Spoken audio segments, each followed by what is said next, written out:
Brother, I'm confused. What happened? I don't understand why there are different types of Qurans. I go to my local mosque, and they recite Surah Fatiha one way. But when I visited Morocco, they were reciting it differently. What's more is that when I asked Sheikh Google, he told me that there are 10 different Qurans. I thought the Quran was preserved from the time of the Prophet, sallallahu alaihi wasallam. Now I'm starting to doubt this. Okay, let's calm down and take a deep breath. The only reason you don't understand is your lack of knowledge. In this video, inshallah, I will shed light on all the doubts that are on this topic. First, let's clear some misconceptions about the Qira'at.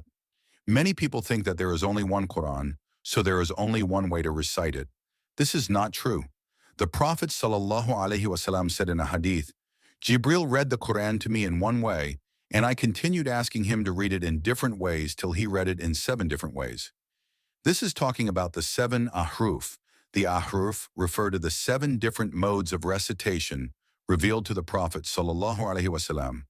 The qira'at are the ways of recitation attributed to the qira'at masters. The 10 qira'at masters took combinations of the 7 ahruf. For example, in Surah Fatiha, there is a variation on the 3rd verse. In Hafs, you would read it as Master of the Day of Judgment, but in other qira'at, you read it as King of the Day of Judgment. The qiraat master would pick between the two, and they would do this throughout the Quran.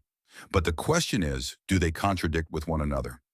Imam al-Tabari answers this question in his tafsir by saying, if someone says, how can the reader be right with them, given their different meaning? It was said, even if their meanings are different, each one of their meanings are correct. The differences never contradict one another. For example, Allah is both the Master and the King of the Day of Judgment. Another example of variations complementing one another is in Surah Baqarah. In Hafs, you would read it as, and take from Ibrahim's standing place a place of prayer.